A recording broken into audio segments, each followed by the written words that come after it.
জয় রাধে। আজকের পাঠ শ্রী চৈতন্য মহাপ্রভুর যৌবন লীলা, শ্রী চৈতন্য চরিতামৃত আদি লীলা খণ্ড, শ্লোক 266। প্রণতিতে হবে ইহার অপরাধ ক্ষয়, নির্মল হৃদয়ে ভক্তি করাইব উদয়। এসব পাষণ্ডের তবে হইবে নিস্তার, আর কোনো উপায় নাহি এই যুক্তিসার। এই দৃঢ় যুক্তি করি প্রভু আছে ঘরে, কেশব ভারতী আইলা নদিয়া নগরে।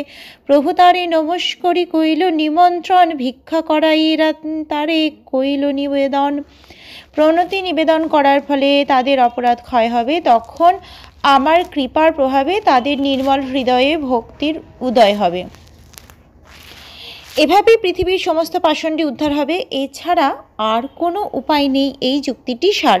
এই দৃঢ় সিদ্ধান্ত করে শ্রী চৈতন্য মহাপ্রভু গৃহে বাস করতে লাগলেন। সেই সময় কেশব ভারতী নদিয়ানগরে এলেন। তাকে সশ্রদ্ধ প্রণতি নিবেদন করে মহাপ্রভু তাকে তার বাড়িতে নিমন্ত্রণ করলেন এবং ভোজনান্তে তার কাছে নিবেদন করলেন।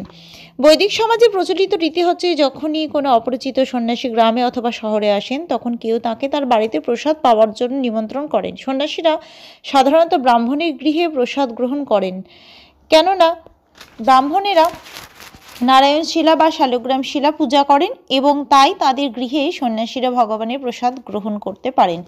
কেশব ভারতী শ্রী চৈতন্য মহাপ্রভু নিমন্ত্রণ রক্ষা করেছিলেন, তার ফলে মহাপ্রভু তার কাছ থেকে সন্ন্যাস গ্রহণ করার ইচ্ছা প্রকাশ করার সুযোগ পেয়েছিলেন। আজকের পাঠ এই অবধি। ভজ শ্রীকৃষ্ণ চৈতন্য প্রভু নিত্যানন্দ, শ্রী অদ্বৈত গদাধর শ্রীবাসাদি গৌর ভক্ত বৃন্দ। হরে কৃষ্ণ কৃষ্ণ কৃষ্ণ হরে হরে, হরে রাম রাম রাম হরে হরে।